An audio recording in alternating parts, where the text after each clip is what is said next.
कुछ सालों के अंतराल के बाद एक बार फिर दिल्ली के जंतर मंतर का इलाका पूर्व सैनिकों के नारों से गूंज रहा है। वन रैंक वन पेंशन दी सरकार ने, मगर इस बार इस आंदोलन से पूर्व सैनिक अधिकारी नदारद हैं। इस बार ये मोर्चा सिपाही से लेकर जूनियर कमांडिंग अफसर की रैंक वाले पूर्व सैनिकों ने खोल रखा है। अपने आप को खुद ही देश का सर्वश्रेष्ठ न्यूज़ चैनल कहने वाली गोदी मीडिया आज नरादर है। हर खबर की खबर का पंचनामा, भारत की बात, खबर का पोस्टमार्टम, जनता की आवाज़, ग्राउंड रिपोर्टिंग आदि अनेकों टैग चलाने वाले न्यूज़ चैनल आज गायब हैं। टीआरपी की चिंता है, सरकारों की चापलूसी की चिंता है। देश के लोगों में मन और हृदय से इस मीडिया का भरोसा उठ चुका है। अपने आप को देश का चौथा खंभा बताने वाली मीडिया आज नरादर है, गायब है। देश की राजधानी दिल्ली में पूर्व सैनिक जेसीओआर का आंदोलन काफ़ी दिनों से चल रहा है, लेकिन मीडिया ने उस आंदोलन का अभी तक नहीं दिखाया जो खास चैनल्स हैं। आखिर पूर्व सैनिकों की आवाज़ उठाई है बीबीसी हिंदी न्यूज़ ने। बीबीसी हिंदी न्यूज़ का आभार, धन्यवाद कि उन्होंने पूर्व सैनिक जेसीओआर की आवाज़ को लोगों तक पहुंचाया और सच्ची बात को रखने के लिए आपका धन्यवाद। हालांकि मैं बीबीसी की हर न्यूज़ का समर्थन नहीं करता, ये अभिव्यक्ति की आज़ादी है। आप भी ऐसा सोचते होंगे, ऐसा करते होंगे, लेकिन बीबीसी ने जो जेसीओआर की आवाज़ उठाई है उसके लिए उनका तहे दिल से धन्यवाद। थैंक्स ज़रूर लिखें उनको और पूरा वीडियो देखिए। आगे उन्होंने जो बताई है वो भी आपको सुनना चाहिए। वन रैंक वन पेंशन का, उसकी रिवीजन का आपको ज्ञात होगा। वन रैंक वन पेंशन कई दशकों तक पूर्व सैनिक मांगते रहे, लेकिन कभी भारत सरकार ने पिछले साल दिसंबर माह में सेना के लिए वन रैंक वन पेंशन यानी ओआरओपी के दूसरे अध्याय को मंजूरी दे दी थी। इसकी अधिसूचना इस साल जनवरी माह में जारी कर दी गई है, मगर दिल्ली से लेकर देश के अलग अलग हिस्सों में संघर्ष करने वाले पूर्व सैनिकों का आरोप है कि नए ओआरओपी के बाद सिर्फ निराशा ही उनके हाथ लगी है। वन रैंक वन पेंशन ऐसा नहीं कि सरकार ने नहीं दी, सरकार ने मंजूर भी किए, पर सरकार ने ये नहीं देखा कि वन रैंक वन पेंशन सिर्फ जवान जेसीओज के लिए थी। सरकार ने first one rank one pension में 42,500 करोड़ के करीब दिया। उसमें से जो जवानों के हिस्से में आया, जो 97% है जिनका हक था इसके ऊपर, उनको मिला 298 रुपये से 1900 रुपये, इतनी बढ़ोतरी हुई। Second one rank one pension 20 जनवरी की घोषणा की गई, उसके अंदर 23,000 करोड़ रुपया दिया गया और 23,000 करोड़ में से भी जो सिपाही से है जवान रैंक, उसमें से सिर्फ बढ़ोतरी हुई 2300 रुपये तक की। 2006 में एक जो हमारा सबसे छोटा रैंक होता है टीएस नायक, उसकी जो पेंशन थी वो थी 4046 रुपये। और जो अधिकारी में एक रैंक होता है टीएस कर्नल, जो हम निचले दोनों रैंकों को लेते हैं, तो उनकी जो पेंशन थी 14,600 रुपये। आज वो 14,600 रुपये से 2006 में जो ले रहे थे और 2023 में वो 95,000 चली गई, प्लस डीए 38%, जो 1.5 लाख से भी ऊपर जाती है। और जो जवान 4,046 रुपये ले रहा था, उसकी जो पेंशन है वो चली गई सर 20,000 रुपये आज 2023 में। ये कंपेयर देखो कितना बड़ी तरह से हुआ है कि एक तरफ जवानों को सिर्फ मामूली बढ़ोतरी गई 2,000 रुपये तक और एक तरफ 50,000 से ज्यादा का बेनिफिट दिया गया। आंदोलन कर रही साबका सैनिक संघर्ष समिति का आरोप है कि सैनिकों की विधवाओं को जो पेंशन दी जा रही है उसमें भी भेदभाव किया गया है।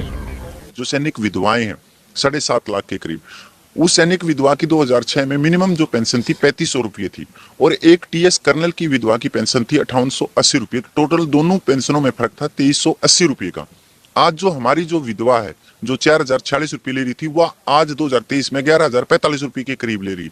और जो लेफ्टिनेंट कर्नल की जो विधवा थी वो जो 5880 रुपये से आज वह 54,000 प्लस डीए 72,000 से अब चली गई। समिति का यह भी आरोप है कि जो सैनिक लड़ाई के दौरान विकलांग हो गए, उन्हें मिलने वाले पैसों में भी भेदभाव किया गया है।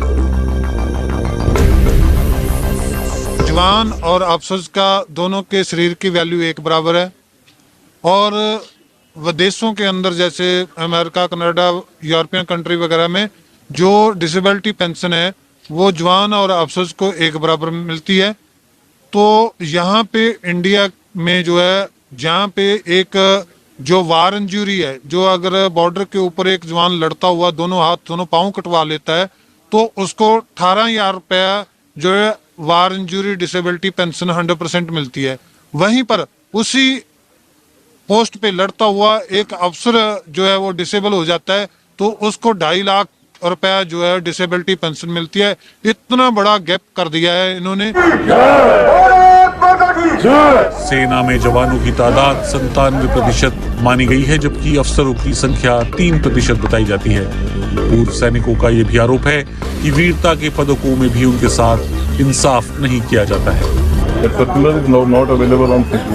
हमारे जवानों की संख्या जो है वो है 97% और ऑफिसर्स की संख्या अगर देखी जाए तो अराउंड 3% के करीब बैठती है, उससे कम ही होगी, ज्यादा नहीं होगी 3% से भी। लेकिन जब मेडल देने की बात आती है, गैलेंट्री अवार्ड्स की बात आती है या दूसरे भी अवार्ड्स हैं, मतलब जो भी मेडल्स जिस पीस टाइम के भी अगर मिलते हैं तो वो मेडल्स जो हैं ऑफिसर्स को 97%, 97 में कहूँगा 98%, 99% ऑफिसर्स को मिलते हैं और 2%, 3% जो है जवानों को मिलते हैं।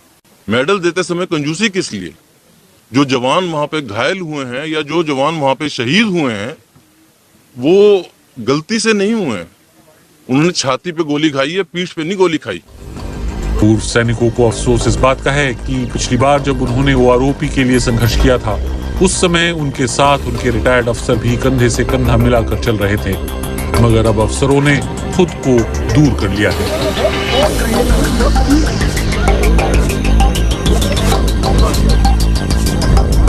जिस दिन मोदी जी ने उनका OROP 1 एंड OROP 2 में इतनी बड़ी तादाद में पेंशन बढ़ाई थी, उस दिन फौज में हंगामा क्यों नहीं हुआ?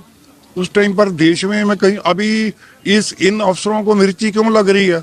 हम अपने हकों के लिए बैठ रहे हैं, हम इनसे मांग कर इधर भोजन नहीं खा रहे, हम इनसे मांग कर पानी नहीं पी रहे, हम अपना ही सब कुछ अपनी जेबों से खर्चा कर कर इधर बैठे हुए हैं।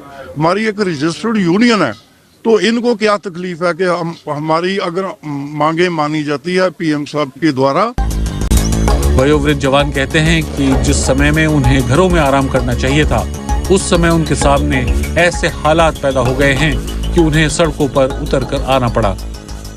मुझे यही लग रहा है कि जो आज मुझे घर में बैठकर आराम से, अगर यही OROP 2 में हमारे साथ भी इतना भेदभाव ना किया होता तो हमारी पेंशन भी कम से कम, जो एक जवान है उसकी कम से कम 25-30 हज़ार से कम नहीं होती, जो ऑफिसर को दिया इन्होंने। हमारे साथ इन्होंने हर प्लेटफॉर्म पर जो भेदभाव है वो किया है। सैनिक संगठनों ने अब सभी पूर्व सैनिकों से आह्वान किया है कि वो OROP 2 को लेकर देश के हर जिले के जिलाधिकारी को ज्ञापन सौंपें और अपने अपने क्षेत्र में आंदोलन को और तेज करें।